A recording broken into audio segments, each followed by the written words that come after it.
పూర్వకాలంలో కొత్త బట్టలకు పసుపు ఎందుకు పెట్టేవారు అనే విషయం గురించి ఈ వీడియోలో తెలుసుకుందాం. ఈ ఆచారాన్ని మన పూర్వీకులు మన ఆరోగ్యం కోసం పెట్టారు. పూర్వకాలంలో బట్టలను మగ్గంపై నేసేవారు. నేసే ముందు నూలుకు పిండితో తయారైన గెంజి పెట్టేవారు.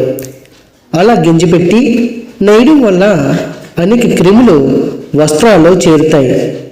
ఆ వస్త్రాలు ధరిస్తే చర్మ సంబంధమైన రోగాలు వస్తాయని పెద్దలు నిర్ణయించేవారు. అందుకే ఆ క్రిములను దూరం చేసే పసుపును బట్టలు 4 వైపులా రాసి ఆపై ధరించమని పెద్దలు చెప్తూ ఉండేవారు. పసుపు అనేది రోగ నిరోధక శక్తికి ఒక చిహ్నం. అలాగే పసుపు శుభప్రదానికి చిహ్నంగా పెద్దలు పూర్వకాలంలోనే నిర్ణయించారు. అందుకే కొత్త బట్టలకు పసుపు అనేది పూర్వకాలం నుంచి వచ్చే ఆచారం. ఈ వీడియో నచ్చితే సబ్స్క్రైబ్ చేయండి, లైక్ మరియు మీ తెలిసిన స్నేహితులకు షేర్ చేయండి. ధన్యవాదాలు.